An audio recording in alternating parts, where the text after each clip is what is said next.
constituency where there is no proper gigabit-capable internet available. I am determined to make sure that that does happen. I'm very happy to meet with him because I am just, in the words of the musical Oklahoma, a girl who can't say no. I'm very happy to meet with him. Oh, come on, Rebecca Ball.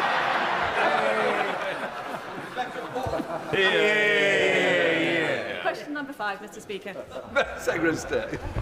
Thank you, Mr. Speaker. The government has increased investment on R&D to record levels. We have also repaired the public finances, including the black hole left by the previous administration. We have done so by protecting the smallest businesses, by the impact of doubling the employment allowance to $10,500, meaning that 865,000 employers will pay nothing in additional tax. I thank the Secretary of State for his response. However, universities, which are at the heart of the UK's research ecosystem, face an additional $372 million in annual costs due to the rise in employer national insurance. This threatens their ability to fund cutting-edge research, recruit top talent and support early career researchers. Does the Minister recognise the detrimental impact this will have on research in this country, and will he explore measures to ensure that our global competitiveness in science and innovation is not undermined? Thank you, Mr. Speaker. We have found ways to get new investment in the universities. We are putting them on a solid financial footing, and this is just the start. We always knew we couldn't fix all of the problems we'd inherited from that last administration in 6 months, but we're finding ways to take the great start forward to get new investment into universities, and I can reassure the House the war on universities by that administration has ended. Shall the Secretary of State, Alan Mack? Thank you, Mr. Speaker. Companies like ours will be less incentivised to grow. That is the conclusion of Paul Taylor, founder of British tech unicorn Thought Machine, which employs over 500 people. Britain is now missing out on new jobs and investment as a direct result of Labour's national insurance jobs tax. But when the Chancellor started punishing our tech sector, the Secretary of State failed to stand up to her. Why? Secretary of State. We have put the public finances on a solid footing. Our economy is now in a stable way that has not been the case for 14 years. It is also the case that the party opposite wants all of the benefits of the last budget without saying how they will pay for any of it. And until they do, they will not be taken seriously by anyone, including the business that he references. Alan Mack. Thank you, Mr. Speaker. The truth is Labour is failing our tech workers because they don't care about our tech sector. Last September, Paul said he was very keen to list Thought Machine in London instead of New York, and one of his preconditions before listing is being able to grow the business as much as possible. So why did the Secretary of State allow the Chancellor to make growth harder for Britain's tech sector at this budget? I think the honourable gentleman missed the investment summit that the government held just before Christmas, at which a record £60 billion was invested into this country, 24 billion of which was AI-related. That is almost as much directly into AI than was committed in total in that government's previous investment summit in total. This government is unlocking investment. That government in the previous administration wrecked our economy, wrecked our public services, and failed to get faith in our economy so that foreign companies could invest in this country.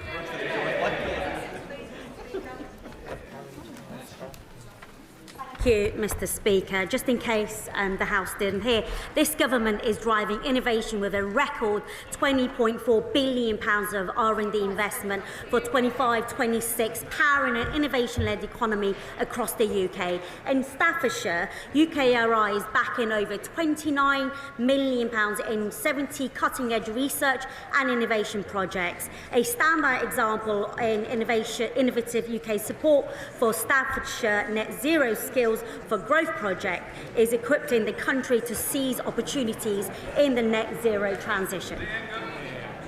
Thank you. Towns like those in my constituency are key to the economy but can face unique challenges in accessing innovation opportunities.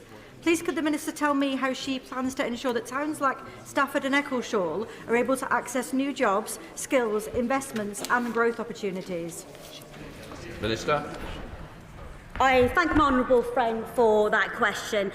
The department has a clear vision to ensure that UK remains at the forefront of global innovation, a place where cutting-edge businesses of all sizes can start and grow, and local people have high-quality jobs building on local strengths. And I'm delighted to hear about the new multi-million-pound facility at Newcastle and Stafford College's Stafford campus, supported by £15 million of government investment being built in my honourable friend's constituency, which will welcome learners from September. And this facility will help provide the technical skills businesses need both now and in the future. Minister. Thank you, Mr. Speaker. DCIT is leading the charge by establishing the Digital Centre of Government to harness technology and transform our public services. We are committed to improving digital inclusion and accessibility to ensure high-quality online services are available to everyone. And in the coming months, Mr. Speaker, the department will outline its plans and priorities for Digital Centre and advancing its digital inclusion. Lewis Atkins. Thank you, Mr. Speaker. Sunderland was recently named the UK's smartest city by The Times, and it was a pleasure to welcome the Secretary of State to visit recently. More than 5,000 homes in our city now have assistive technology installed, supporting the independence of older and disabled people to improve their access to care. Can I ask the Minister how the Government plans to build on the example of Sunderland to improve access to public services across the UK? Minister. Thank you, Mr. Speaker, and I thank my honourable friend for his question. The government recognises the potential for digital technology to support people to live independently, and we will set new national standards for care technologies and develop trusted guidance so that people who draw on care, their families and care providers can confidently buy what works and get the safest, most effective tech into their homes or services. In addition, Mr. Speaker, we'll be taking forward a range of initiatives in 25-26, including funding more home adaptations, promoting better use of care technologies. Ford. Steps is her department taking for older people who don't feel comfortable about utilising technology to access public services? Minister. I thank the honourable member for his question. We'd be happy to hear that the public sector body's accessibility regulation requires most public sector organisations to ensure their services are accessible to disabled people and older people by meeting the requirements of the Web Content Accessibility Guidance and by publishing a prescribed format accessibility statement. And the Government Digital Services Accessibility Monitoring Team reviews public sector websites to ensure compliance with the accessibility regulation and support departments to improve their services. Shadow Minister Dr. Ben Spence. Thank you, Mr. Speaker. I welcome her approach to improve access through technology. However, the majority of concerns I and many colleagues receive are from those who cannot use technology. Rather than improve access, for some, technology can act as a barrier. What is her assessment of the impact of digital exclusion in the UK, and in the strategy that she's announced for digital inclusion, will this include digital exclusion at all levels of government? Minister. Thank you, Mr. Speaker. Mr. Speaker, digital inclusion is a priority for this government, and we have set up the Digital Inclusion and Skills Unit to ensure that everyone has the access, skills and support and confidence to participate in modern digital society, whatever their circumstances. Work is ongoing to develop our approach to digital inclusion and coordinate across government departments, and we hope to announce more on this soon. We will be working closely with third sector, the industry, devolved governments and local authorities to ensure future interventions are targeted and based on individuals' needs. Right, we come to topicals. Zoe Franklin. Question 1, Mr. Speaker. Secretary of State. Thank you, Mr. Speaker. Mr. Speaker, we have seen fear and lies spread about life in Britain. To those who have done little or nothing to combat child sexual abuse are stretching every sinew to jump on that bandwagon. This government is committed to justice for the victims and punishment for the perpetrators of abuse wherever it happens, to whoever who commits it. And on that, I pay tribute to the work the Prime Minister and in particular my honourable friend, the member for Birmingham Yardley, did in this regard.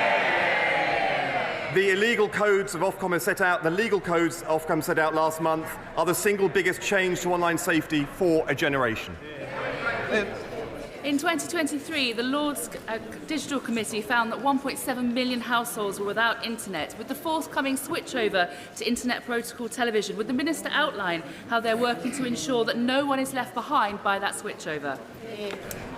I'm very grateful for a question. It's incredibly important. Broadcast TV is legally protected until 2034. This government is committed to ensuring audiences can access television in a way that suits them. Too many people are excluded from digital activity through lacking the basic skills. In the not-too-distant future, I'll be launching the Digital Inclusion Plan. I know that she takes cross-party working very seriously. I hope she'll meet with me so I can brief her on that work and involve her ideas as we develop it. Thank you, Mr. Speaker. I refer the House to my register of interest. Globally, billions of pounds of investment are flowing into companies creating new technologies to power data centres. Communities across the UK should be sharing this opportunity of well-paid skilled jobs which this investment offers. In Derby, Rolls-Royce are world leaders in the development of small modular reactors. I love Derby. Does the Secretary of State agree with me that they show British innovation at its strongest and would be a dynamic partner for any technology company wishing to invest in the future? I'm grateful for his question. I do agree, of course, and of course the other side seem to as well. I agree that technological innovation will be the key to move to net zero, and the UK will be at the forefront of that, and SMRs are particularly exciting. I've met with Rolls-Royce. They have a great advocate in the honourable member. I look forward to hearing more from him and seeing how we can support this exciting technology into the future. Blakeston. Mr. Speaker, thank you. What steps is the government taking to support pioneering British companies like Cranfield Aerospace Solutions in mid-Bedfordshire in their pursuit of hydrogen-powered flight?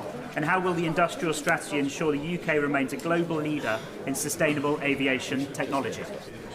Thank you. He raises a very important point, one that this government is committed to. That's why we increased R&D spending to the highest of any government in this country, and it will have a direct impact on the issues that he raises.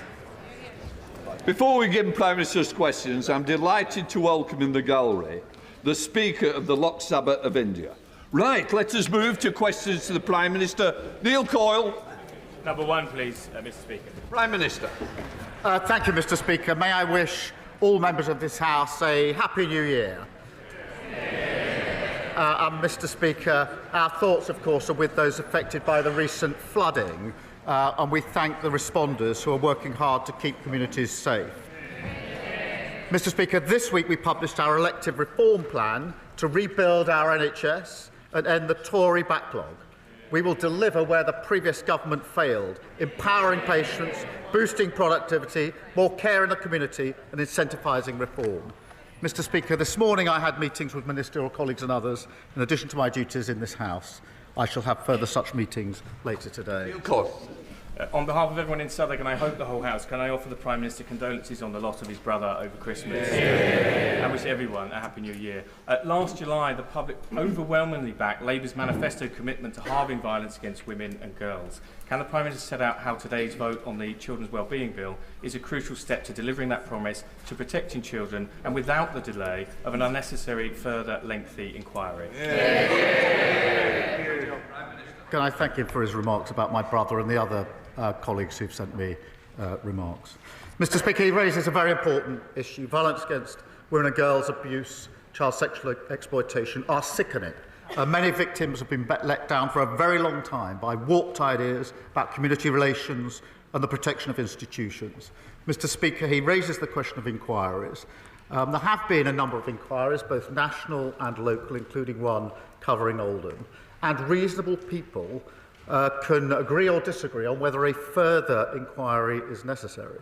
This morning I met some of the victims and survivors of this scandal, and they were clear with me that they want action now, not the delay of a further inquiry. The J inquiry, the last national inquiry, was 7 years, which would take us with a further inquiry to 2031. I think action is what's required. But whatever your view, whatever anyone's view on whether a further inquiry is needed. What I find shocking is that anyone in this House would vote down the Children's Wellbeing Bill this afternoon, which is vital protections for the most vulnerable in our society. And I urge the Leader of the Opposition to withdraw her wrecking amendment. Leader of the Opposition, can he bear Mr. Speaker, the whole House has heard that the Prime Minister lost his brother during the Christmas period. So can I offer him, on behalf of my party, our sincerest condolences? The new year has started with a focus on the decades-long rape gang scandal. Across the country, thousands of girls were tortured and sexually abused at the hands of men who treated them as things to be used and disposed of, destroying many lives forever. The Prime Minister has mentioned previous inquiries. He is right. There has been an inquiry into child sexual abuse, but it wasn't about the rape gang scandal. For her condolences, and can I thank her for reaching out over the Christmas period when I lost my brother. I really did appreciate that, and I appreciate it today. Mr. Speaker, on the question of a further inquiry, there have been a number of inquiries. Some of them localised, including the Mayor of Manchester's inquiry recently. And of course, a national inquiry Professor Jay carried out took 7 years, had 20 recommendations, none of which actually were implemented by the party opposite when they were in government. Now, this is a really serious issue. We must focus, obviously, on the victims and survivors. There's no fixed view on the victims and survivors about a further national inquiry. There are mixed views. But there is a view, and I share this view, that what is needed now is action on what we already know. We already know, myself from personal knowledge when I was Chief Prosecutor, that warped ideas, myths and stereotypes about victims were at the heart of this. We've known that for a decade. The Jay report called for mandatory reporting. I called for it 11 years ago. What we need now is action. What can't be tolerated is the idea that this afternoon members opposite will vote down a bill which protects children, include Mr. Speaker, Mr. Speaker, let me just. One of the provisions in the bill is to protect children vulnerable today who are out of school to prevent abusers ever taking those children out of school. I implore members opposite to defy the misleading leadership of the Leader of the Opposition and vote for a really important bill. Mr. Speaker, I'm shocked that the Prime Minister would say that actions were not taken. He knows full well that we accepted 18. He knows full well that we accepted 18 of the 20 recommendations in the Jay inquiry and went further, launching a gangs task force that found 550 more perpetrators. That shows that there is still work to be done. In Rotherham alone, there have been over 1,400 victims. Across Oldham, Bradford, Bristol, Rochdale, and dozens more towns, there have been thousands more victims. But no one has joined the dots. No one has the total picture. And it is almost certainly still going on. One victim from Telford, and I know he says that victims have different views. We have different views across this House. But one victim from Telford says she wants a national inquiry because it will hold people accountable in a way that previous inquiries have not. It is very possible to have actions, take on more, and still have a national inquiry. So why won't he listen to victims and launch a national inquiry which would have the power to summon witnesses and make them give evidence under oath? Prime Minister. Mr. Speaker, she says they accepted the recommendations. They didn't act on them. Exactly. One of the central recommendations was mandatory reporting, and it still hasn't been enacted. I called for this 11 years ago. They've been tweeting and talking. We've been acting. Well, Mr. Speaker, the Leader of the Opposition has been an MP, I think, for 8 years. Her party have been in government for 7.5 of those 8 years. She was the Children's Minister.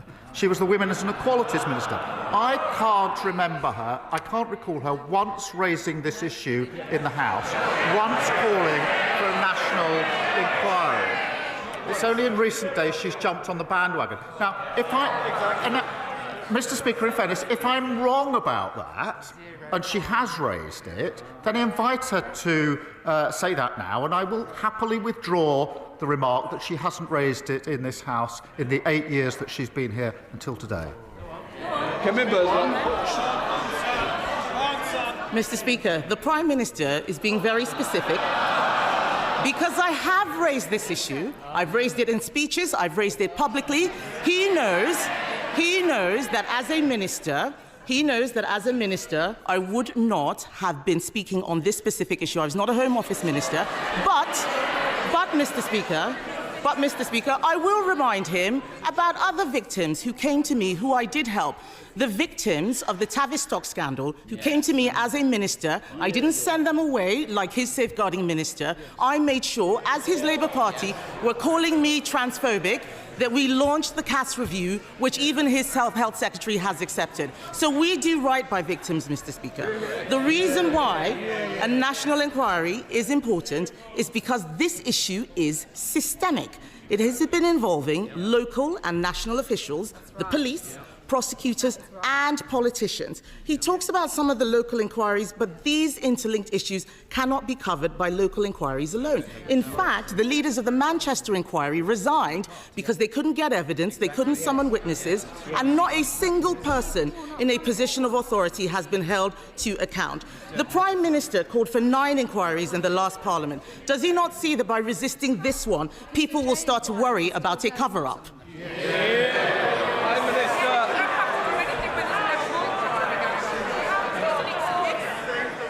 Mr. Speaker, this is an important issue, and we have to focus on the victims and survivors, and it isn't helpful. This sort of lies and misinformation and slinging of mud doesn't help them one bit. Mr. Speaker, she raised a question of a victim with me, and quite right to, and I accept that victims and survivors are in different places on this. Those that I've spoken to are worried about the delay of a further inquiry. The last inquiry took 7 years. That would take us to 2031. Now, these inquiries, amongst the issues that's been raised with me, and if she's been speaking to victims, they'll have raised this with her, is that it's very hard for victims and survivors to come forward to explain what's happened to them. They do not want to be rushed through this process, which is why the last one took 7 years. It's not sensible to suggest that this can be done in a hurry, on the cheap and comprehensively. Therefore, Mr. Speaker, that would take us to, let's say, 2030, 2031. The victims that I've spoken to want action today. I agree with them on that. But what I don't understand, I genuinely don't understand, is why anybody today would vote against the Children Wellbeing Bill, which will protect children who are vulnerable today.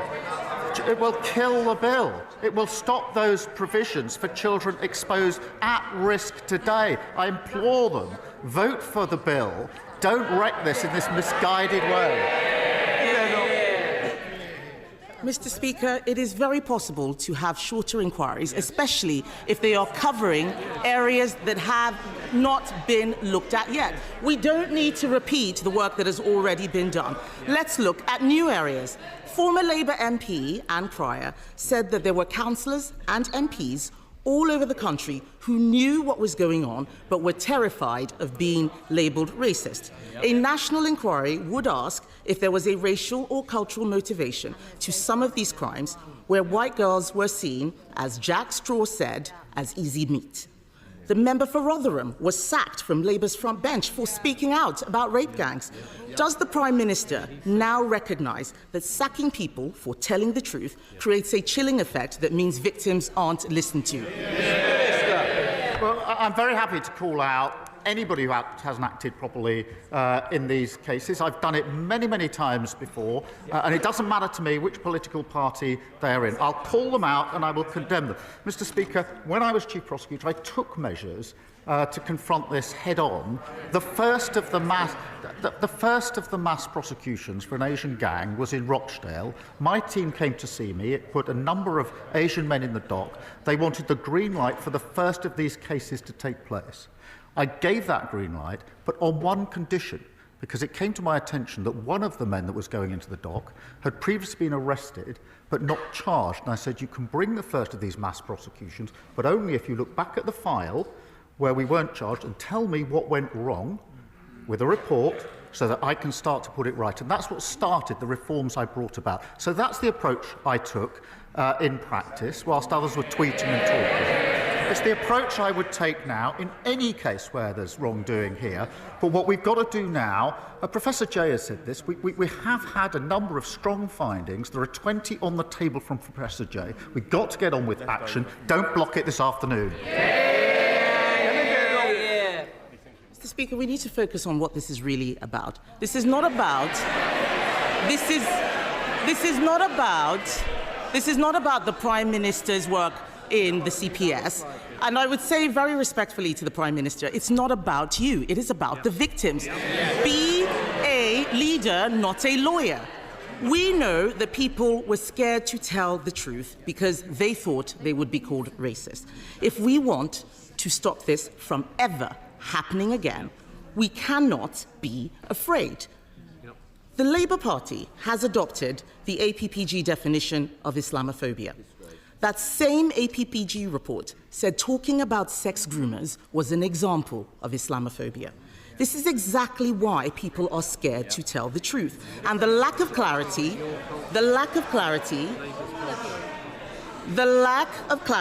means that innocent British Muslims are smeared by association.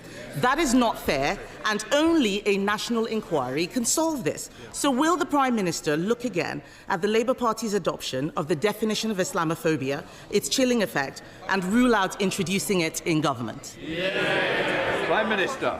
Mr. Speaker, I will call out any aspect that has prevented anybody coming forward or any case going forward when it comes to violence against women and girls, child abuse or child sexual exploitation, as I have been doing now for the best part of 15 years. But, yes, some people will say there should be a further inquiry. But that does, I accept that, but that means all the victims and survivors who are going to give evidence need to be in a position to do so. Not all of them are. I've been speaking to them. There are some that do think they are. It will take time. All of the institutions will have to give evidence. That will take time. This will delay things till 2031 also. But Mr. Speaker, we already know what the major flaws are. And my argument is we should get on with that action. And that's why we're bringing forward the bill this afternoon. Mr. Speaker, the Prime Minister has effectively told us that he's not able to do two things at the same time. This issue of a delay is a weak excuse, and I would say to him that by refusing this inquiry, he is enabling those people who wish to smear all British Muslims based on the actions of a small minority. He is talking about distraction tactics. Let us have the truth. The Prime Minister cannot tell the House the full scale of the scandal. He doesn't want questions asked of Labour politicians who may be complicit. He won't listen to the victims. He won't listen to the victims who are calling for a national inquiry. He is making this all about a bill this afternoon. Later today, he will tell Labour MPs, including in Telford, Rochdale, Bristol, Derby, Aylesbury, Oldham, Bradford, Peterborough, Coventry, Middlesbrough, Newcastle, Ramsgate, to tell all of these people to vote against a national inquiry into the gangs which have systematically gang-raped children in their constituencies. This is one of the worst scandals in British history, Mr. Speaker.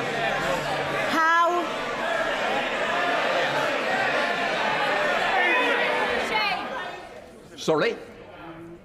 This is a very, very important issue that does matter to the country. It matters to all our constituents. I want to make sure they can hear what's being said by the Leader of the Opposition and the Prime Minister of the Opposition. Mr. Speaker, this is one of the worst scandals in recent British history.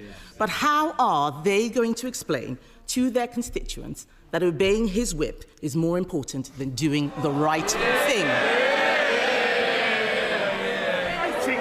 She's right to say it's one of the worst scandals. It's terrible. That's why I acted on it. if she her recently acquired view that it's a scandal,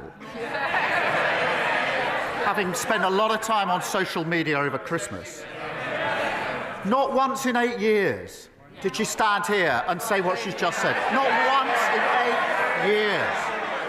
They didn't act on the recommendations. They want a national inquiry. We had a national inquiry, the J inquiry, the J report. 20 recommendations, not a single one implemented. Not a single one implemented.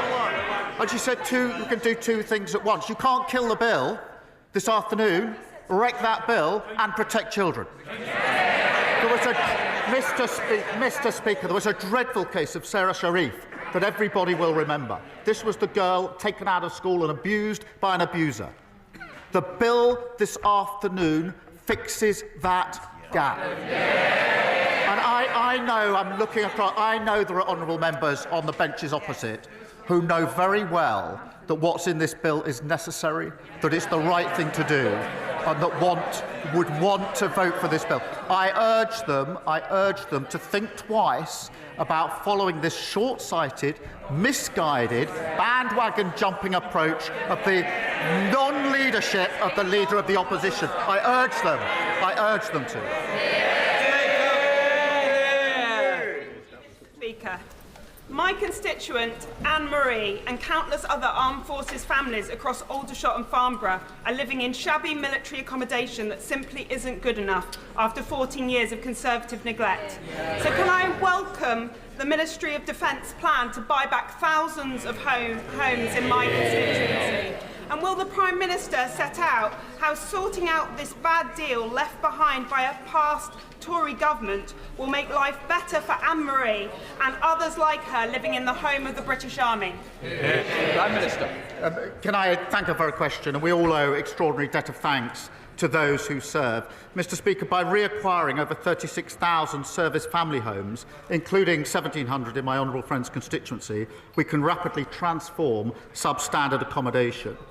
The deal that we've done also saves the taxpayer around £230 million per year in rent, and of course it follows the largest pay rise for the armed forces in over 20 years. There is of course still work to do, but this is a major step forward. We now come to the Leader of the Liberal Democrats, Red Davey. Thank you, Mr. Speaker, and Happy New Year to you. And can I join others by offering my personal condolences to the Prime Minister on the loss of his brother? And can I take this opportunity to express my sadness at the passing of a much-loved member of the Liberal Democrat family, Baroness Jenny Randerson. Mr. Speaker, fixing the care crisis is urgent. For the millions of people, elderly and disabled, who are not getting the care they need, for the millions of family carers who are making huge sacrifices to fill the gap, for the NHS, where over 12,000 people are stuck in hospital beds because they can't get out of hospitals, the care is not there for them. The Prime Minister is right to say we need a cross-party approach today, but as Sir Andrew Dillot has said today, that needn't take 3 years. So will the Prime Minister please speed up this work so 2025 is the year we finally rise to the challenge of fixing care? Prime Minister. I thank him for raising this important issue and thank him for his condolences. Yes, it is right we need to get this right. I want a cross-party consensus on this and invite him to work with us on this, as I know he will. But it is important, and he's right to say we need some action now as well. And that is why it's important I point out the immediate action that we've taken, the £3.7 billion of additional funding in the budget for social care, another £86 million to allow 7,800 more disabled and elderly people to live more independent lives, and of course the increased carers allowance. And the way in which we've set this up is in stages so that we can act and improve as we go along, but making sure that we've got consensus for the bigger changes that may be proposed in the review. And I do invite him and members across the House to work with us on this so that we can get this right and make sure that what we put in place endures beyond just a few years. Thank you. Red David. Mr. Speaker, I'm afraid if the government doesn't bring in these long-term social care reforms this year, their NHS reforms, this Parliament will fail. So I hope he will revisit the timetable. But moving on, Mr. Speaker, while the honourable member for Clacton may miss out on his big allowance from Elon Musk, the spectre of the richest man in the world trying to buy a British political party should give us all pause for thought. And after years of the Conservatives taking millions of pounds of Russian money, will the Prime Minister now work with us to bring in long overdue reforms of party funding so that power in this country lies with the voters and not wealthy overseas oligarchs? I think we all had a smile on Sunday when the honourable member said how cool it was to have the support of Musk, only for Musk to say he should be removed. Just a few hours later, that's the rough and tough of politics. And of course, we're looking at the question of funding more generally. Joseph. Thank you, Mr. Speaker. I welcome the efforts this Labour government has made to reset our relationship with the European Union and to seek to remove unnecessary trade barriers. The trading links between the UK and mainland Europe are of particular importance to my constituency of Ashford. So would the Prime Minister support my efforts and those of other Kent colleagues to restore international train service to Ashford International Station that will help economic growth in my constituency, Kent and wider South East? Prime Minister. Right. Thank my honourable friend for raising this question. Businesses in his constituents have been badly let down by the deal of the last government, and we, of course, are resetting and strengthening that relationship on the economy, on energy, on security to deliver the growth that we need. I know this is an issue of considerable frustration to his constituents. The decision in question, Mr. Speaker, is ultimately for Eurostar, but we are keen to see international services reinstated to Ashford as soon as possible, and I would be happy for the Rail Minister to update him on the latest discussions. Stephen Flynn. Mr. Speaker, can I begin by doing something unusual, which is to commend the Prime Minister on his earlier answers to the Leader of the Opposition and, of course, to pass on my party's condolences to him for the loss of his brother. Outside of this place, temperatures continue to plummet, energy bills continue to rise, and the winter fuel allowance has been unacceptably taken away from so many vulnerable pensioners. Now, the Prime Minister intimated prior to Christmas that he had no regrets about any of the decisions that he has taken in office. Does he understand that the public do? Prime Minister. I thank him for his condolences. We took some tough decisions. They led to a budget which delivered the largest settlement since devolution began to Scotland. If he thinks we should now reverse that, then he should say so. What it's done is it's given the money, so now the SNP have the money, they have the power, and no more excuses for the non-delivery that we see in Scotland. If he wants me to reverse that, he should say so. Sam Rushworth. Mr. Speaker. Feeling safe in your own community is among the most basic of human needs, but after 14 years of Tory cuts to Durham's frontline police and breaking the criminal justice system, too many of my constituents are victims of violence, theft and antisocial behaviour, and these crimes too often go unpunished. Now, I know the Prime Minister has had a lifelong commitment to protecting victims, so what assurances can the Prime Minister give my constituents that our new government will be tough on crime and on the causes of crime? Mr. Speaker, he's right to raise this important issue, and I have to say, when he said there were cuts to polices and somebody said boring, I think that somebody opposite just did boring. That tells you everything you need to know about the last 14 years. He's right. We need to crack down on those committing vile acts in our communities. And that's why our plan for change puts 13,000 extra police and PCSO officers into neighbourhood policing, 3.5% real terms increase, and of course tough new respect orders. Where they lost control, we'll take back control and deliver safe and secure communities. Thank you, Mr. Speaker. My constituent Dipak first opened the doors to his pharmacy in 1991, and he's been serving the Chelmsford community ever since, greeting many of his patients by name. But Dipak's business is struggling. His NHS contract no longer covers the cost of the drugs he has to dispense. For example, he's sometimes been forced to pay over 100 times more for a particular mental health drug than his contract provides. DIPAC is dipping into his life savings to keep his pharmacy afloat, and I'm sure that many other pharmacists across the country are doing the same. Does the Prime Minister agree with me that no pharmacist should be forced to use their own money to keep their pharmacy viable? Prime Minister. Can I thank her for raising this really important and challenging case? Community pharmacists like DIPAC play a vital role in our health service. And as she knows, the Department of Health and Social Care sets drug tariff prices and regularly assesses what pharmacies are reimbursed to ensure overall they're paid fairly. If she would prepare to share the details further with me, I will look and have a review by the team of the particular case that she's raised with me. Thank you. Mark Seward. Thank you, Mr. Speaker. Last year, I was honoured to accept an invitation from the European Jewish Association to go to Krakow and discuss the role of Holocaust education in tackling the rising tide of anti-Semitism across Europe. We also visited Auschwitz and Auschwitz-Birkenau, where we laid wreaths and paid tributes to the many victims of the Holocaust. Given that this month marks the 80th anniversary of the liberation of those evil places, will the Prime Minister set out what this government is doing on Holocaust education to ensure that never again means never again? Prime Minister. Well, I thank him for raising this. Anti-Semitism is completely abhorrent and has no place whatsoever in our society.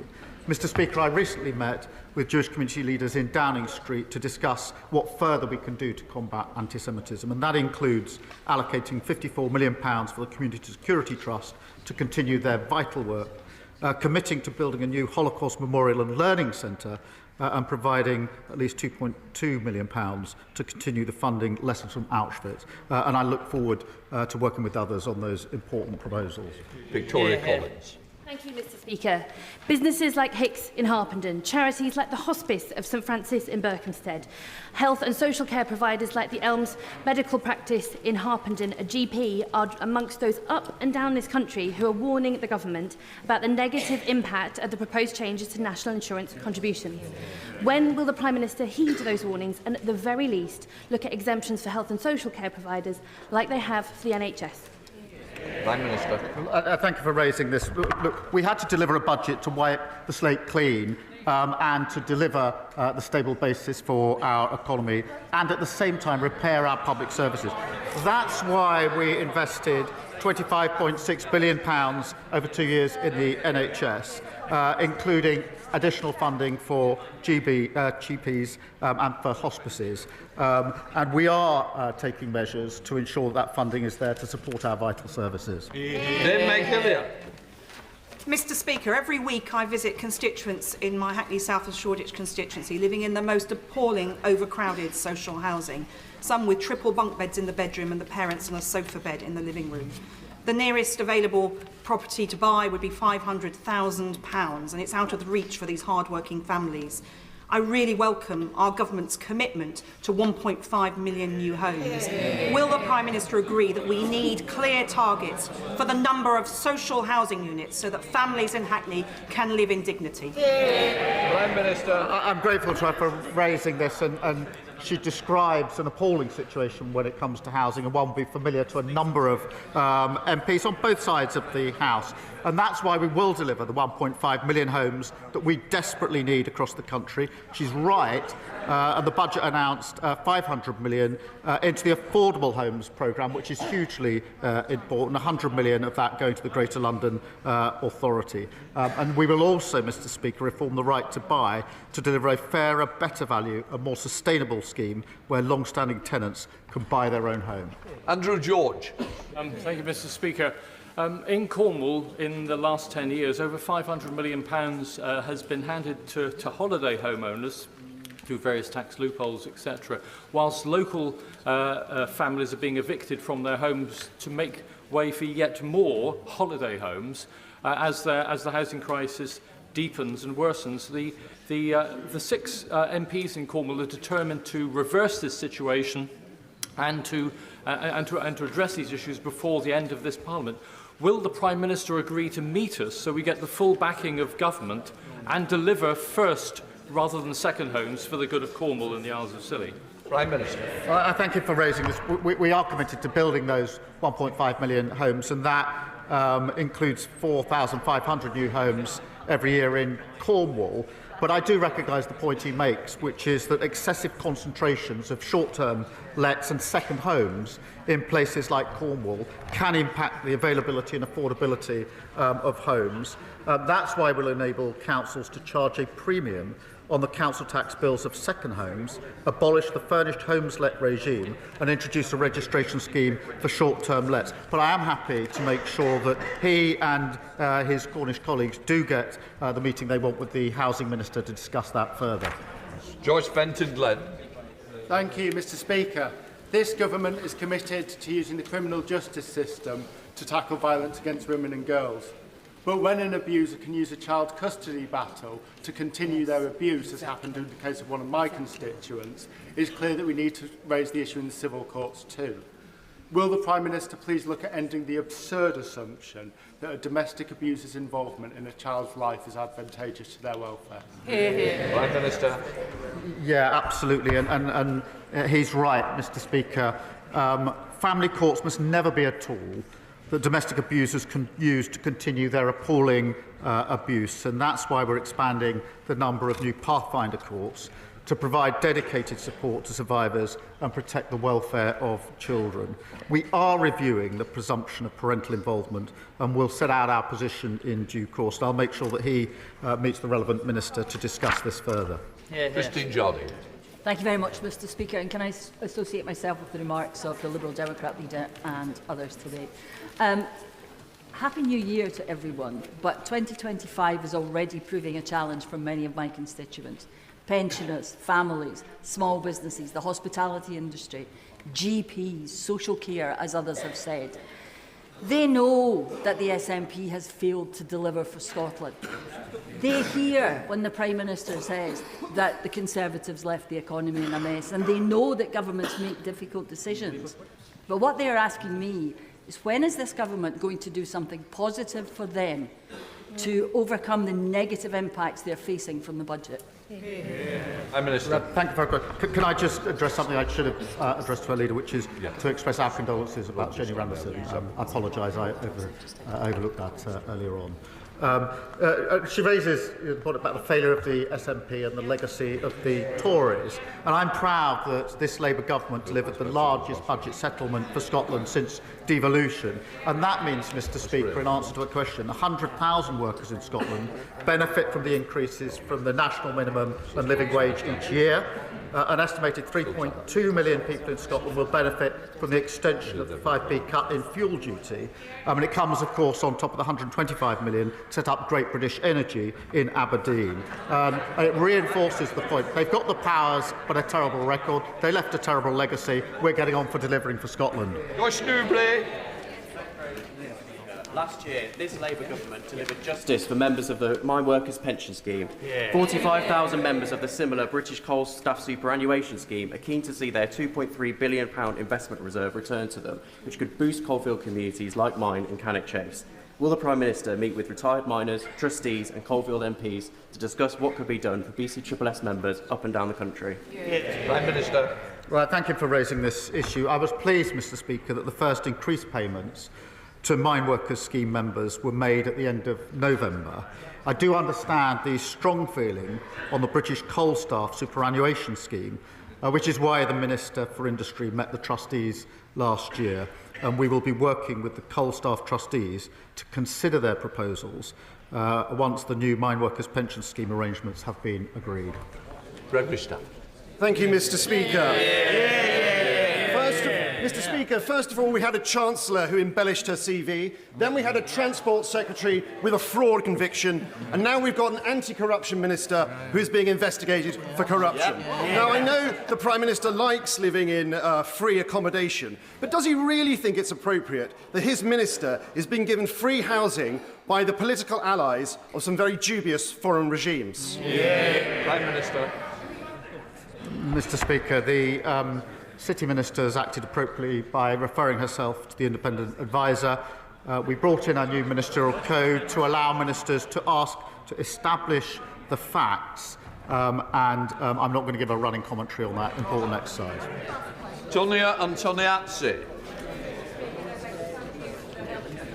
The last couple of days, I wrote to the England and Wales Cricket Board regarding the upcoming game in the Championship Trophy against Afghanistan on the 26th of February.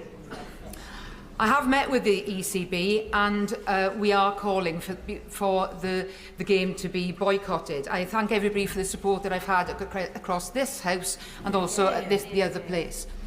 I also would like to thank very much the Prime Minister for his intervention with the with the International Cricket Council yesterday.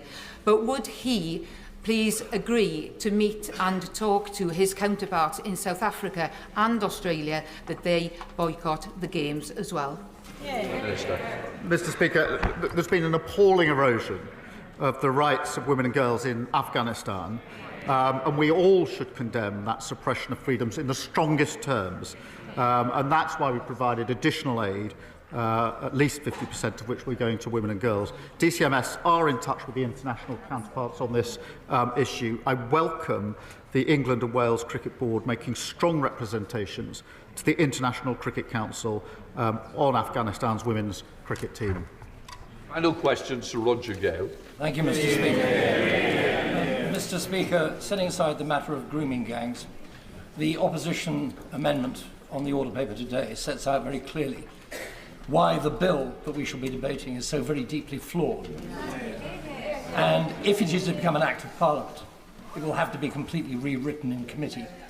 But, Mr. Speaker, the Prime Minister from that dispatch box has made much of his service as the public prosecutor. So could he tell the House in that capacity why during his time he declined to instigate a prosecution for rape and sexual abuse against Mohammed Fayed? Prime Minister. That case never crossed my desk. Right. That completes Prime Minister's question.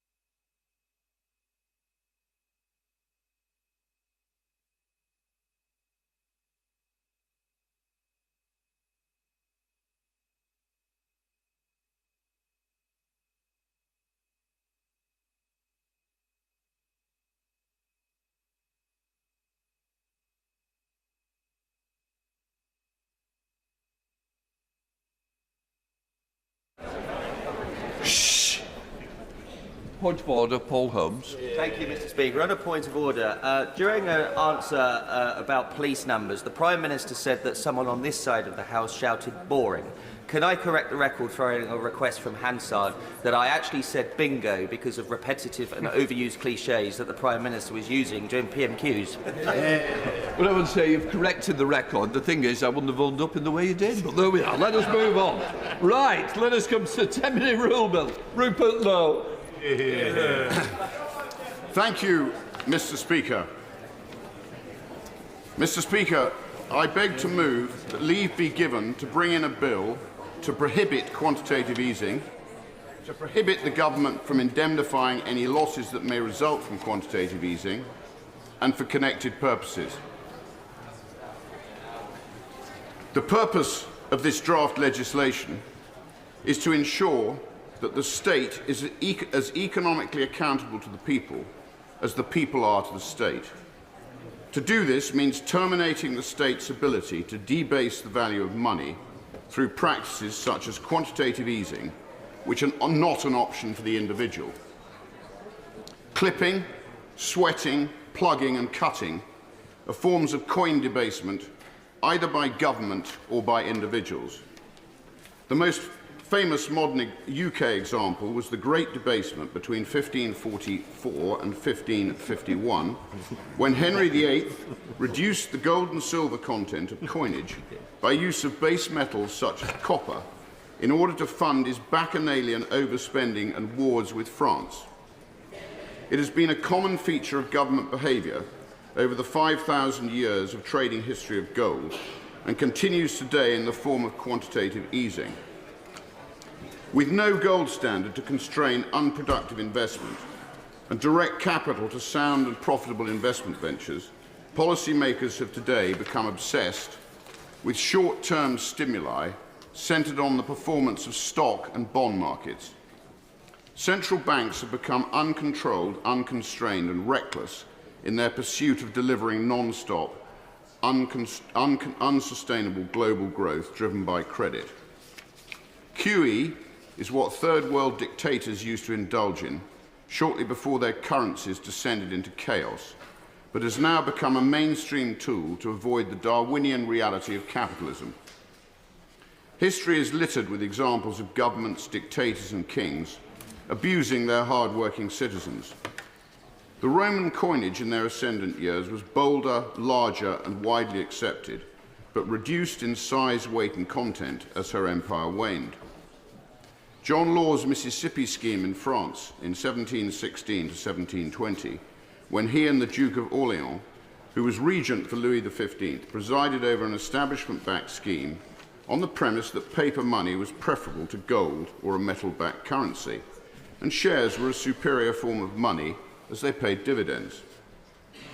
It was, in essence, the first national central bank. It ended in chaotic collapse and badly damaged France and her economy. National debt was supported by printed money in the same way as today through QE via central banks globally. I fear the ending will be the same in due course. In Weimar Germany after the First World War, the Reichsbank had become accustomed to printing money to fund the wartime economy, increasing marks in circulation from 2 billion to 45 billion between 1914 and 1919. State debt rose 30 times, from 5 billion marks to 153 billion marks. This continued with the value of the mark going into freefall in early 1923, and the issuance of notes of up to 100 trillion marks before cents returned. It was a time of moral decline, short-termism, prostitution, benefiting the opportunists, not the long-term wealth creators. With currency devaluation came a decline in all that had previously been cherished, including loyalty and faith, morals, innocence and honour. Over recent times, capitalism in the UK and globally has been undermined as states have grown in size and central banks have distorted logic. Systemic risk management in the 70s via the clearing banks was gradually replaced by more overt interventions in 1987 by Alan Greenspan, and again in 1997 when long-term capital management, an offshore company, was bailed out by the US government. 2008 was a watershed moment when Gordon Brown bailed out financial institutions with an estimated cost to taxpayers of £137 billion. This was followed by quantitative easing between March 2009 and August 2016. This was dwarfed by the actions of Hank Paulson and Ben Bernanke in the US in 2008, when they used $700 billion of intervention to prop up the financial system generally and AIG in particular. During the COVID crisis of 2020 and 21, when many bad decisions were taken by an already bloated state, between £310 billion and £410 billion, equivalent to between £4,600 and £6,100 per person in the UK, was spent in a number of questionable centrally planned interventions. In rather the same way as early Weimar Germany, Britain finds itself heavily indebted and continuing to run multiple deficits, making matters progressively worse. Our moral decline is clearly evident as true capitalism has been undermined by regular intervention, increasing state regulation and the growing bloated and inefficient state. It is interesting that Weimar Germany's revival started with the dismissal of many civil servants, and social welfare spending was massively cut. The French government's recent funding crisis makes it look even more like a national Ponzi scheme than in the UK. Both wings of French politics refused to sanction debt reduction, despite the budget deficit being expected to rise to over 113% of GDP by this year. Market concerns are pushing the euro lower and France's borrowing costs higher, with bond yields briefly surpassing Spain's for the first time since 2008. Javier Milei, Argentina's president since 2023, has brought significant economic reforms with his radical libertarian agenda, earning both praise and criticism. Milei's focus has been on cutting public sector spending, reducing inflation and implementing drastic fiscal adjustments, which have led to improvement in Argentina's economy. Inflation has fallen from nearly 300% to around 119%. Public sector jobs have been reduced by 35,000, and the country has achieved a primary surplus. Argentina's economy has also exited recession with a growth rate of 3.9%, and borrowing costs have dropped, signalling reduced debt default risks. Elon Musk has been appointed to lead Donald Trump's new Department of Government Efficiency, DOGE, which he will co-run with Trump ally and entrepreneur Vivek Ramaswamy. Musk said the department's creation would address government waste and inefficiency. Trump described DOGE as a transformative initiative, likening it to the Manhattan Project, aimed at slashing bureaucracy, cutting regulations and restructuring federal agencies. Money is the foundation of all human exchange of enterprise and replaced barter in the earliest communities. It allows for the transfer of skills through a transferable medium such as a coin, a note, or indeed a transfer. By a continuous process of inflation, however perpetrated, governments can confiscate, secretly and unobserved, an important part of the wealth of their citizens. In doing so, the size of the state inevitably grows and becomes a self-serving, greedy master of the people they should be serving.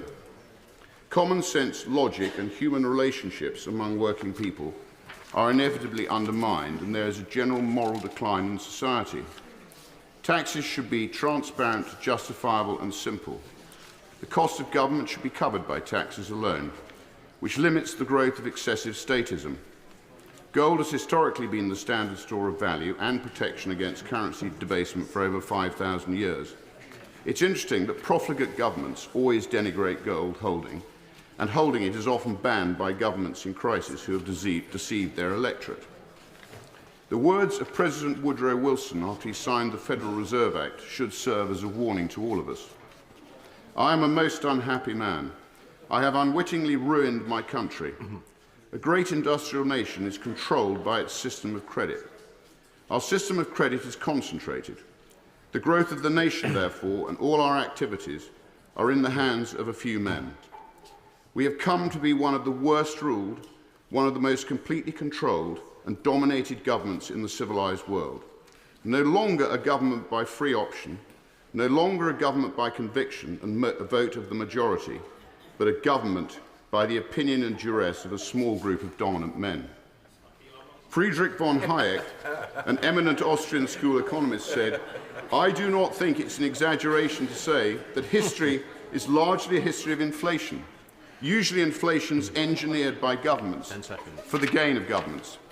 Given the historical track record of states abusing their citizens by various forms of currency debasement, including QE, the default position should be to make it illegal unless this democratically elected House has an informed vote supporting debasement.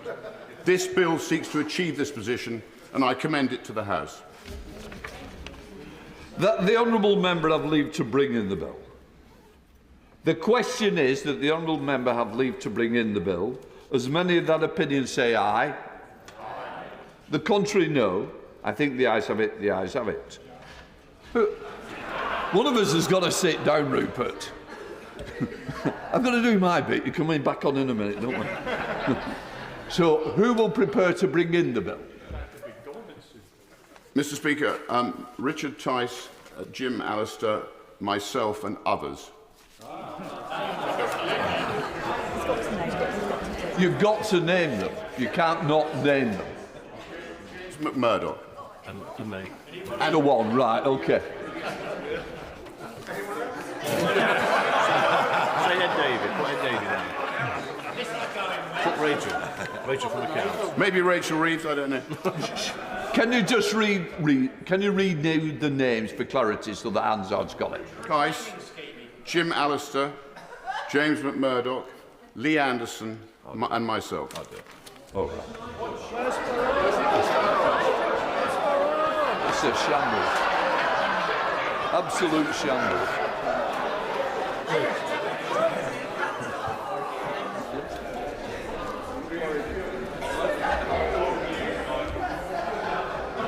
Rupert Lowe. Future leader.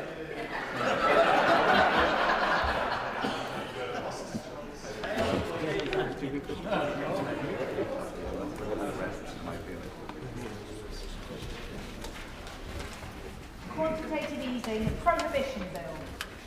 Second reading what then? 24th of January, Speaker. The 24th of January.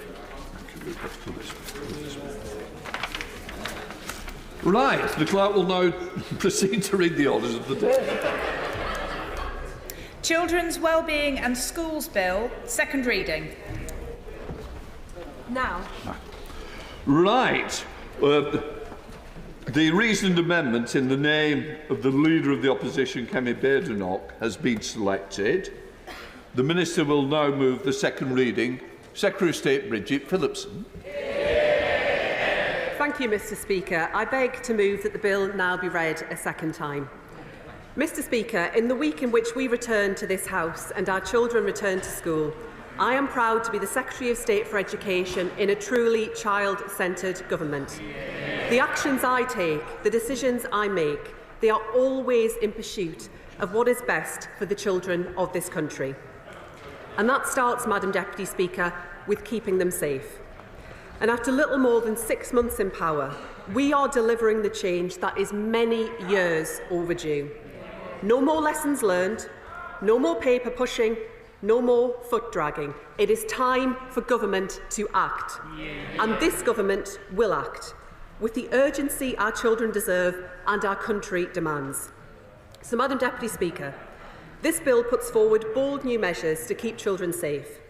A new legal obligation for safeguarding partners to work hand in hand with education, because it's often teachers who first see the signs of abuse and neglect. A new duty to establish multi-agency child protection teams, because keeping children safe is everyone's business. A new power to put in place a unique identifier for children, sharing information so that no child falls through the cracks. A new compulsory children not in school register in every area of England, because if children aren't in school, we need to know where they are. A new requirement for local authority consent for parents to home educate their children if they are on a child protection plan or subject to child protection inquiries. I respect the rights of parents to make choices about their child's education, but children's safety must always come first, and under this government, their safety will always come first. So, Madam Deputy Speaker, let's be crystal clear. A vote against this bill today is a vote against the safety of our children, a vote against their childhoods and against their futures. Today, Conservative MPs have a choice. They can choose to back measures to protect children, or they can choose to chase headlines.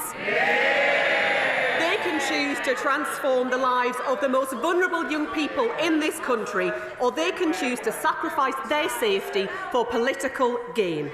They can choose to show the public that they have finally learned the lessons of their resounding election defeat, or they can show voters that they are still unfit to govern. Because, Madam Deputy Speaker, I want to be very clear about the conduct of politicians, be they on the benches opposite or anywhere else, who put the pursuit of headlines today above the safety of children tomorrow. It is sickening and it is shameful. And a previous generation of Conservative politicians would not have had the slightest hesitation in saying that the conduct of today's opposition in seeking to block this bill is quite simply beneath contempt. I will give way. Grateful to the Secretary of State for giving way, and she mentions previous generations of politicians. And we must all in this House recognise that we follow in the footsteps of giants. Tony Blair, Lord Adonis and others created the academy system, which was built on under the last Conservative government and brought about a transformation of English education. Why does the Secretary of State want to dismantle the work of decades by members across this House and bring about a kind of a gross socialist uniformity which will destroy the progress that has been made. Mr Speaker, Madam Deputy Speaker, it's just simply a mischaracterisation, and the right honourable gentleman knows it. And I note in what he had, and I will come on to in my speech the wider schools measures here, but I note that in his intervention he had nothing to say about the safety of children and the measures that we are discussing today, and the wrecking amendment that the Leader of the Opposition has put down that would block the very important, very serious measures they have been telling us for days they want to see put in place. If they want those measures, they need to support them. Madam Deputy Speaker. Will the Secretary of State give way on that point? I will give way. I thank the Secretary of State for giving way on that point. The party opposite mentioned uniform, but the only uniform measures I can see in the bill are regards actually saving parents money on uniform bills, which I think we can all welcome. Would you also agree with me? Would she also agree with me? She agree with me that actually the defragmentisation of the school system created by the last government led to many young people falling through the gaps, which is a huge issue.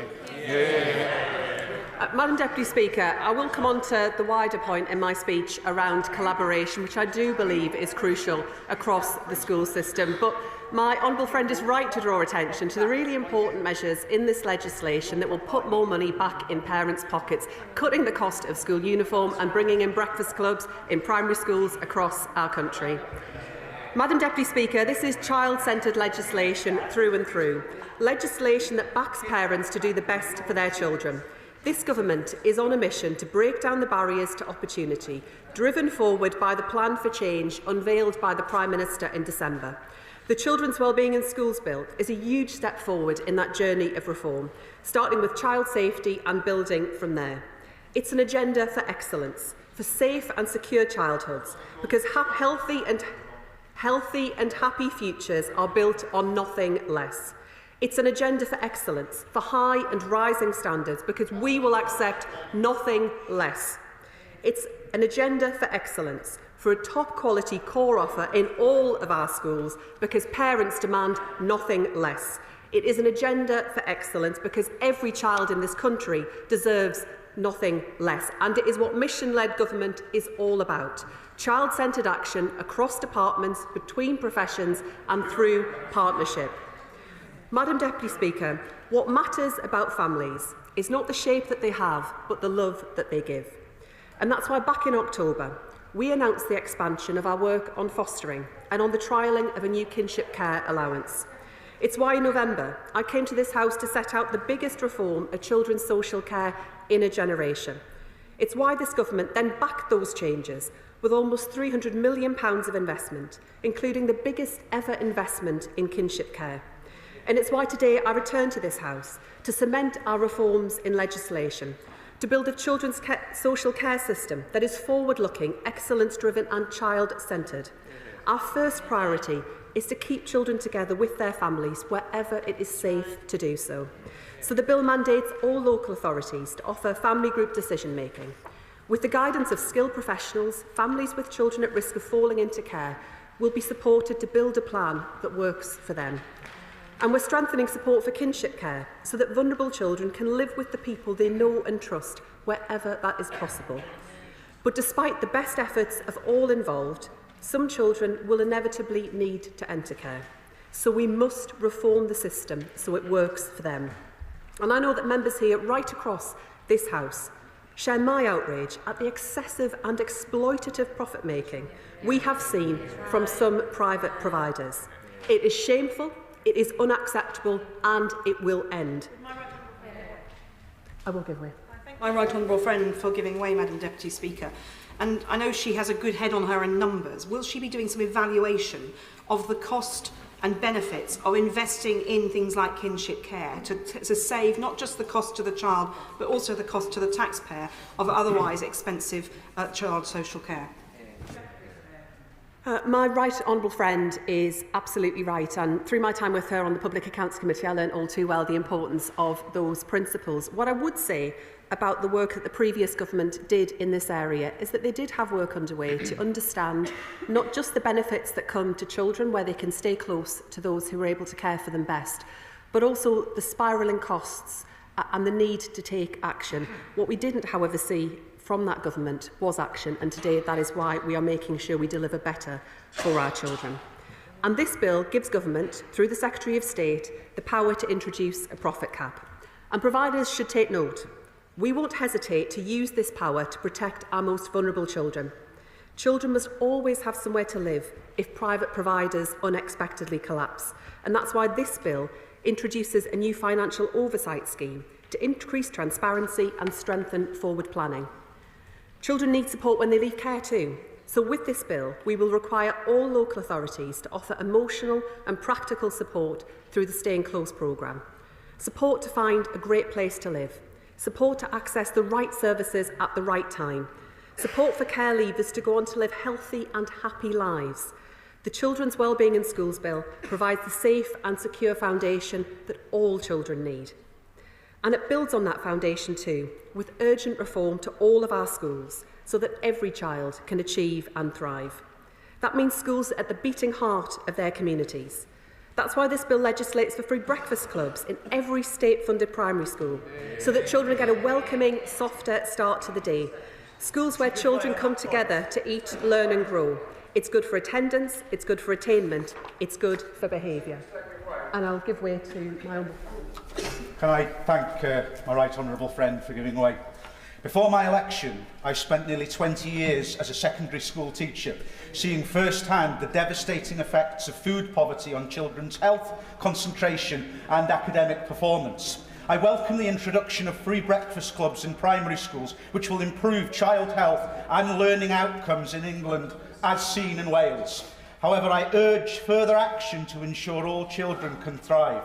Will the government consider extending free breakfasts to secondary school students? And will considerations be made to access to free school lunches as well?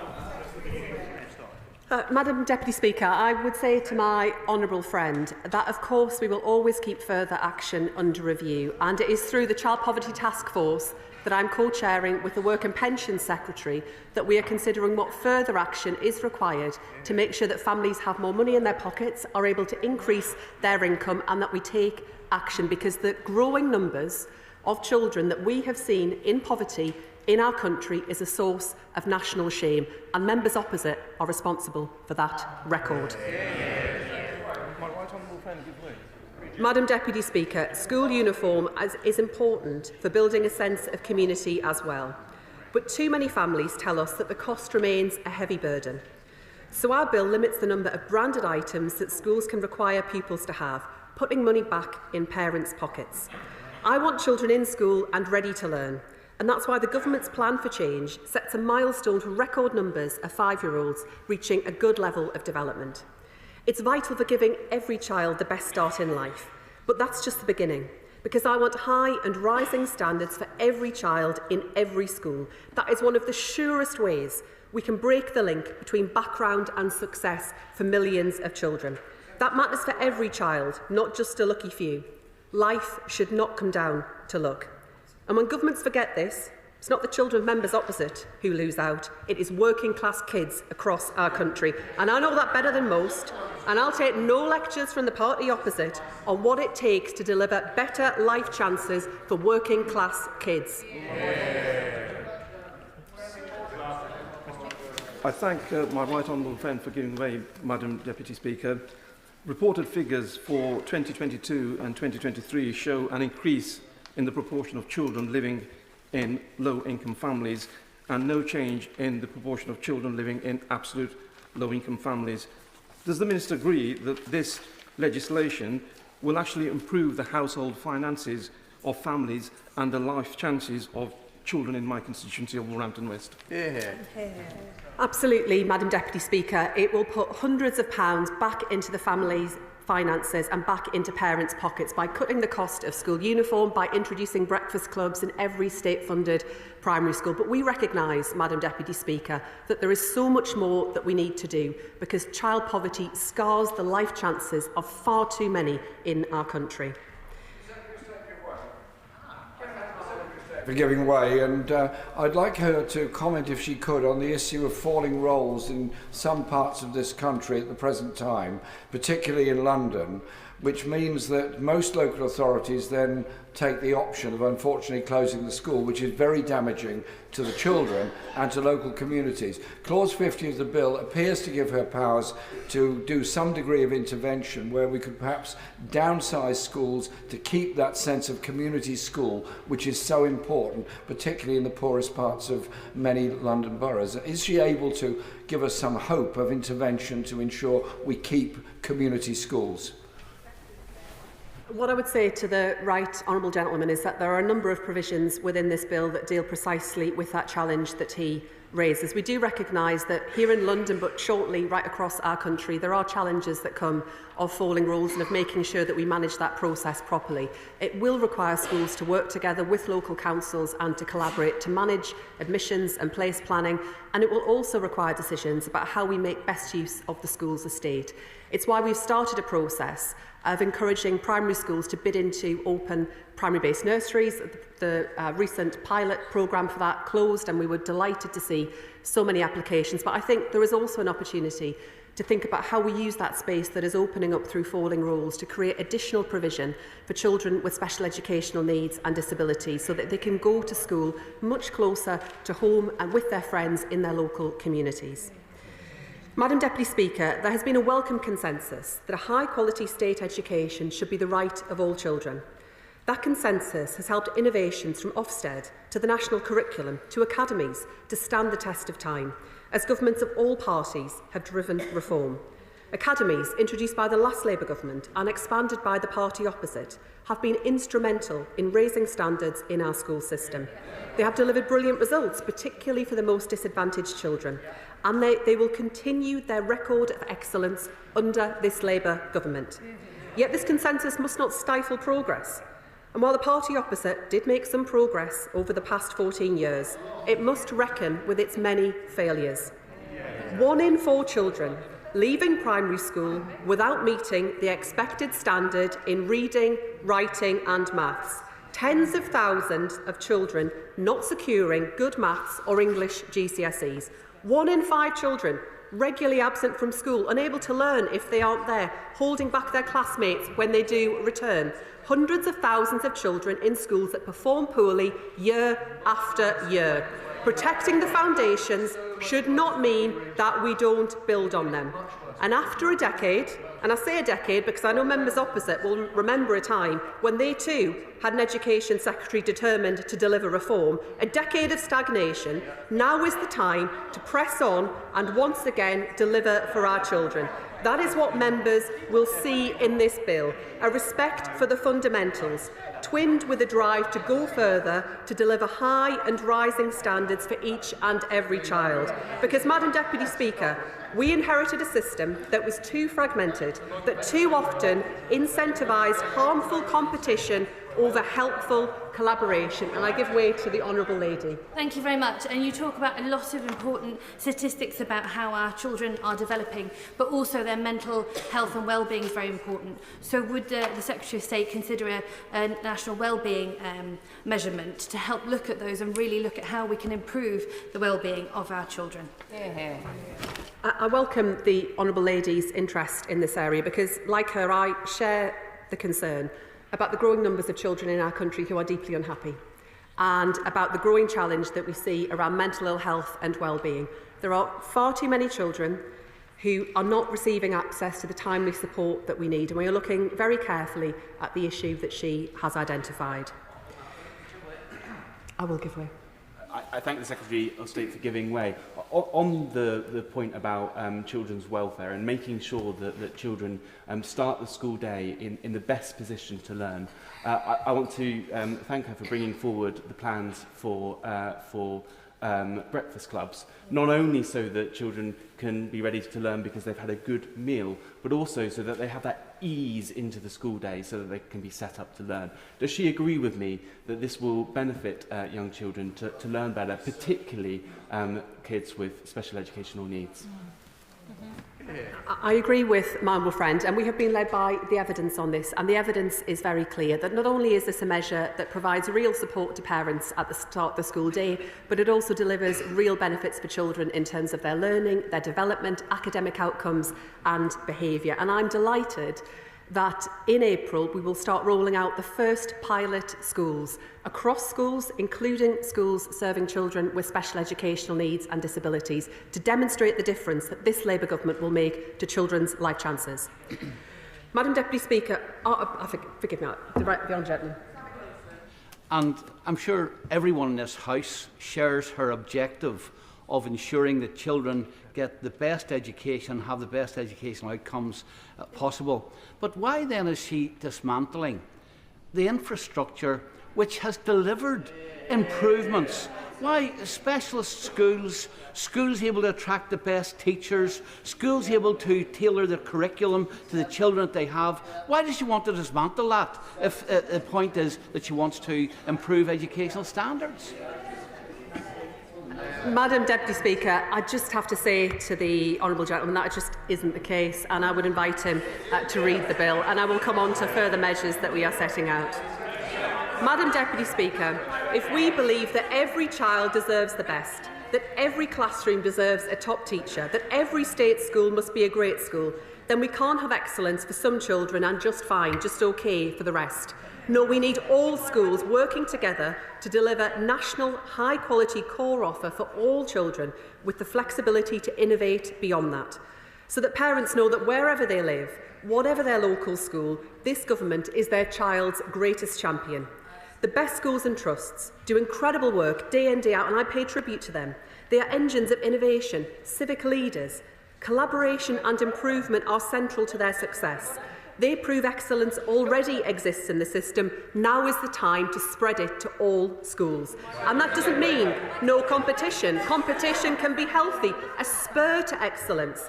But competition that encourages schools to hoard best practice or to export problems to others must be replaced by collaboration, by schools working together to solve problems and put children first. And I don't just mean collaboration within trusts. True collaboration looks outward too, schools driven by shared purpose embedded in communities. Our vision twins that deep collaboration with healthy competition, so that every child in every school can benefit from best practice. So this bill brings reform. It demands high and rising standards across the board. We will restore the principle established by the Nobel peer Lord Baker, that every child will benefit from the same core national curriculum following the Curriculum and Assessment Review. The national curriculum was a Conservative achievement. I benefited from it.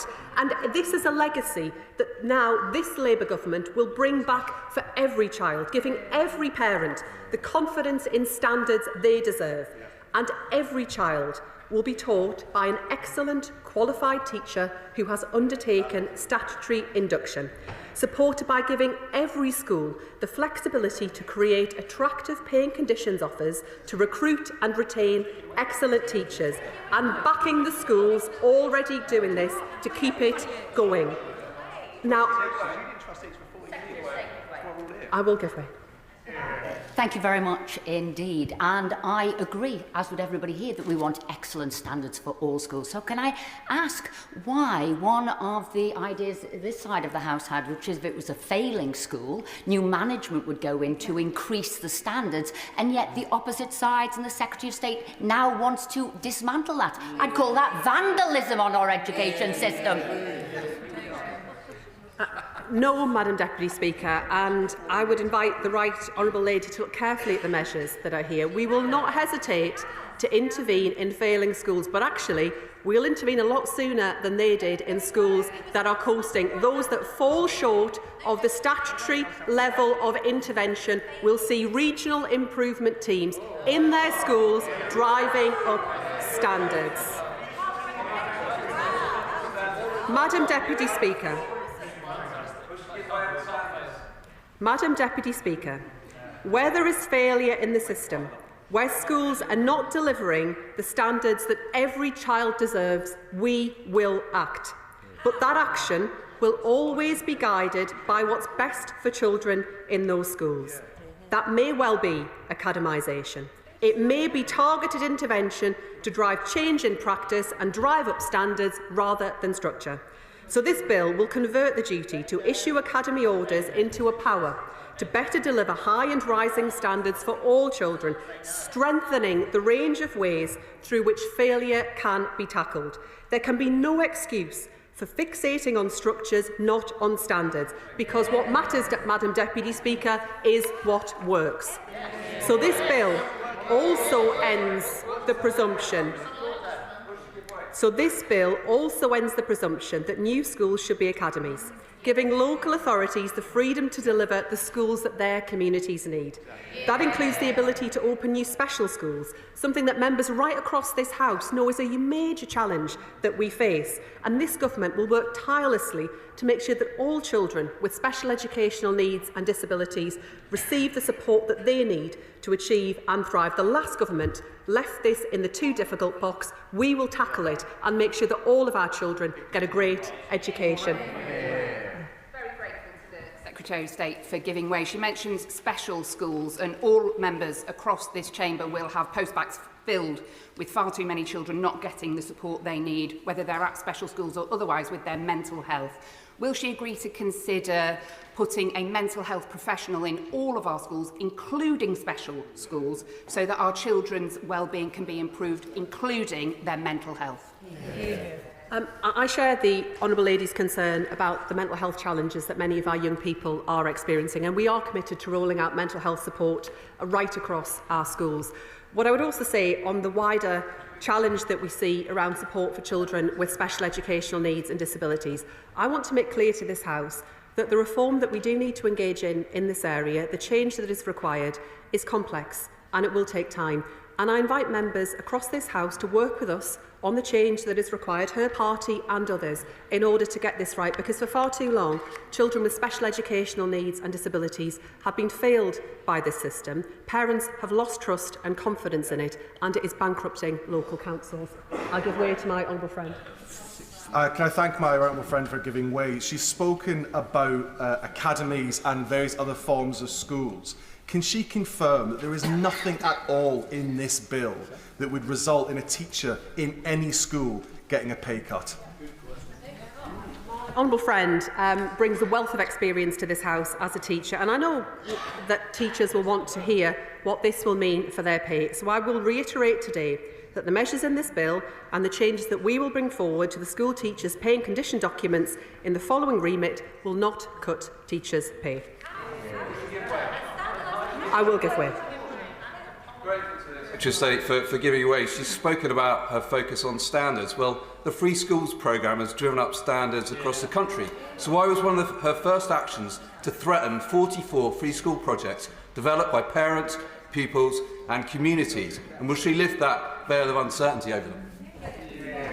Deputy Speaker, we are looking carefully at all of the schools that are in the pipeline. But what I would say to the honourable gentleman is that we need to make sure in every case there is a strong case for the need for the school, that there is good value for the taxpayer.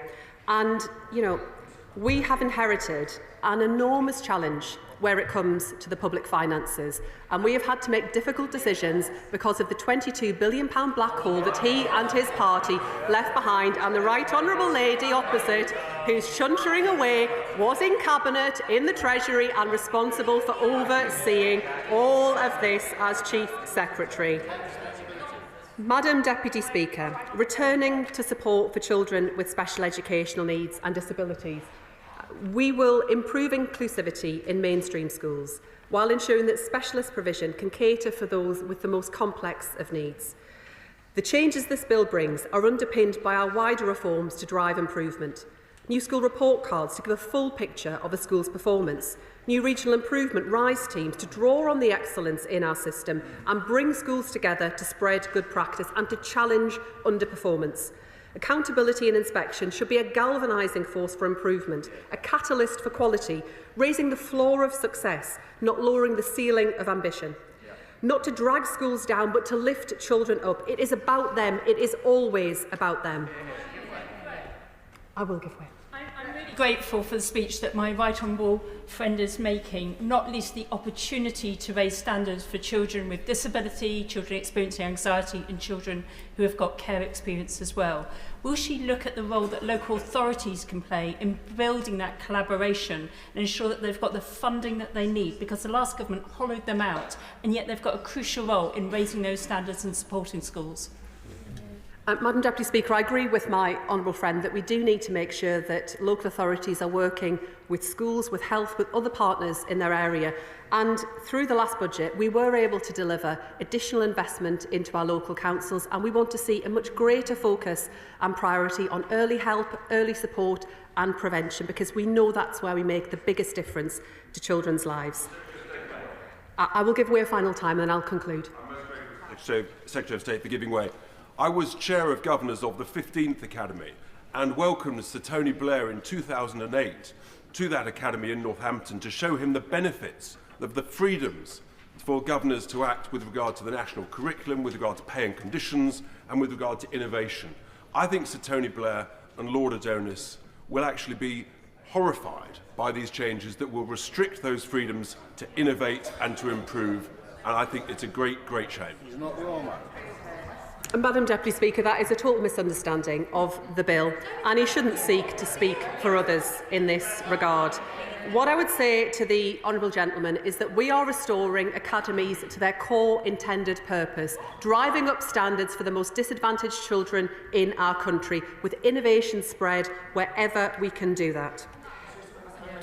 I will give way a very final time. My right honourable friend for giving way, and I really welcome the measures in this bill to make sure that the many children we have who are being homeschooled have all the support they need to get back into mainstream education. I was extremely concerned to find out that 800 children in Hastings in the last academic year are being homeschooled. That is 1 in 16 children, or 27 classrooms of children. While there will be parents who are providing a good quality education at home, I also know from speaking to teachers, from speaking to local shops who see these children in their establishment, that they are not necessarily getting a good education, and we need to get these children back into school.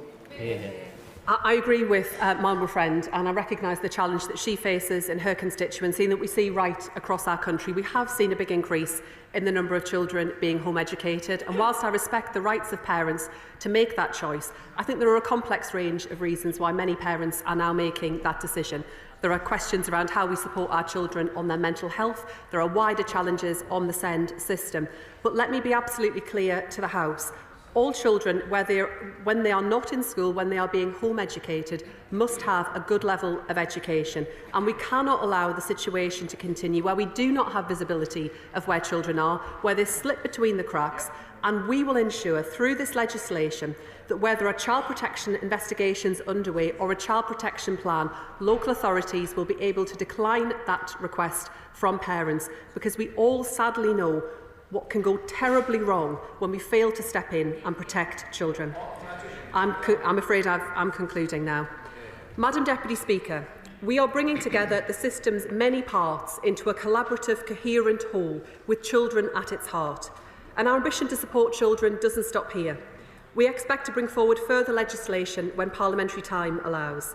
And our work to erase the stain of child poverty must and will continue through the Child Poverty Task Force, which I'm proud to co-chair with the Work and Pensions Secretary, reducing the burden on schools, freeing teachers to teach and children to learn.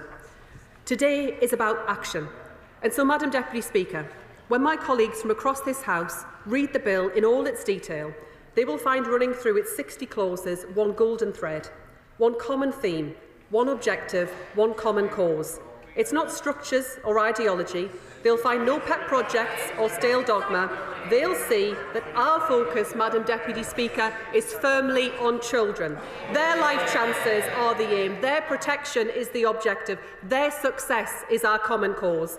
This Children's Schools and Wellbeing Bill is written for them. It is introduced into this House for them. It will be implemented for them, for their safety, for their schooling and for their futures. And I commend this bill to the House. The question is that the bill be now read a second time. I call the Shadow Minister, Lord Trott. Thank you, Madam Deputy Speaker. The bill in front of us today is a bill of two halves, one of which seeks to protect children, to improve safeguarding and support for children in care, And whilst we will seek to amend various aspects of it at committee, we do see value in what is being put forward. But, Madam Deputy Speaker, the other half of this bill is the policy equivalent of a wrecking ball. It is an all-out assault on teachers, the education system and standards. It is nothing less than education vandalism, and we will oppose it with every fibre of our beings. Madam Deputy Speaker, this House must be in no doubt. This bill really matters. It destroys the consensus built over 2 decades in England on how to improve schools, a consensus that has led to English children being the best in the Western world at reading and maths. I cannot understand why they would seek to reverse this progress. What are they hoping to achieve? It seems to be policy purely built on ideology. More than that, it is wrong, and I desperately hope the members opposite will come to this. I'll do this shortly. You would think, Madam Deputy Speaker, that Labour government will feel proud of the record they had under Blair in education. It was the Labour government that innovated and made way for academies. When Blair talks about academies, he says an academy belongs not to some remote bureaucracy, not to the rulers of government, local or national, but to itself, for itself. The school is in charge of its own destiny. And it's this Blairite principle, a school in charge of its own destiny, which was built on and expanded by subsequent Conservative governments. And what has been the result of this largely cross-party consensus? A thriving education system in which English children have soared up the PISA rankings. But before me, I see a move away from all of these things that have enabled this success. This bill seeks to turn its back on Labour's history, take back those academy freedoms, on curriculum, on pay, on behaviour. You name it, they are reversing it. All the things that have done so much to improve our education system. Step by step, the very policies that saw our schools rise up the international league tables are being reversed. And I guarantee you, Madam Deputy Speaker, just as we went up, as a result of this bill, we will come down those very same rankings. And who will be the ones that will suffer? The poorest pupils in society. I will give way. I've lived the dream of the academy programme from the very beginning under London Challenge and seen Hackney children go to university when I was first elected they weren't. But what the last government did was bring a wrecking ball. It made a smorgasbord of free schools with an open chequebook from government paying over the odds for inadequate sites which children are condemned for years, and no accountability in the system as each bit of fractures away. And on the issue of standards, the reason that standards haven't notionally gone up is that some schools went 11 years without an inspection when they were outstanding, or were far from outstanding when they were next inspected. So she needs to take responsibility and accountability for what her government did, and applaud the Secretary of State for what she's trying to do to put it right. I have a huge amount of respect for the Right Honourable Lady, but she will know that the Academy programme was expanded over 50 times under the last government, and that we went up in terms of educational rankings, not down, which is what happened under the previous government. This bill is abolishing academies in all but name. And for what? Because education ministers think that they know better than Catherine Birbalsingh and Sir John Coles. As Blair said in 2005, command public services today are no more acceptable than a command economy. Well, somebody needs to tell the Education Secretary, because that is exactly what she is proposing in this bill. It is anti-rigour, anti-choice and anti-accountability. Will my right honourable friend give way? Absolutely. One of the most impressive aspects of the previous government was the work instituted by Michael Gove to build on the reforms of Tony Blair, carried on by successive Secretaries of State like my right honourable friend. Will my right honourable friend commit the next Conservative government to reversing these changes and ensuring that we have more choice for head teachers on curriculum, on hiring and firing, on expulsions, so that we bring competition to the school sector, not the dead hand of a Whitehall bureaucrat? My honourable friend is absolutely right. And to be clear, this bill is proposing a pay cut for nearly 20,000 teachers in future years because they are imposing national terms and conditions on teachers in academies. You have to ask, Madam Deputy Speaker, what is the problem that the government is trying to solve here? Teachers outside of national pay scales are paid more, not less. What have they got against high-paid teachers? Why on earth are the government coming here today and telling tens of thousands of teachers that their pay is too high? It is absurd. Levelling down seems to be this government's priority. And the flexibilities given on terms and conditions allow academies to offer things like a longer school day. Are the Labour government proposing to ban this? The explanatory notes to the bill set a new standard in doublespeak when they praise the positive innovation and good practice in teachers' pay and conditions in some academies, and say that they want to ensure that local authority-maintained schools also have the opportunity to implement it. So, what are they doing? Are they giving these same pay flexibilities to local authority schools? No, Madam Deputy Speaker, they are doing the opposite. They are taking pay flexibilities away from academies. And don't try to make any sense of this, Madam Deputy Speaker, because it's impossible. It is entirely contradictory. The government are also removing the requirement for failing schools to be taken over by an academy, despite recognising the, and I quote, strong track record of multi-academy trusts in turning around failing schools. And what are they replacing it with?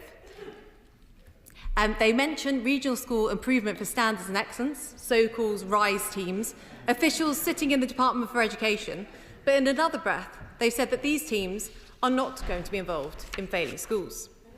The government have clearly themselves totally failed because they do not understand that the reason failing schools become academies by default is because it is the most effective intervention. If it is not mandatory, I will surely, there will be lots of massive rows about what will happen to failing schools and inevitable delays and legal challenges. And what is the upshot of this? More time with children in failing schools not being dealt with. So what is their plan for failing schools? What is their plan to protect these children from falling behind? What is the evidence that this approach is better? Have they trialled this anywhere? Why on earth are they putting this into a bill without a really clear alternative failure regime in place, which evidence shows is at least as good? It is totally unacceptable, misunderstands why the Academy order has been so important, and I cannot say this strongly enough to the benches opposite. It needs to change. I will give way to the Honourable Lady.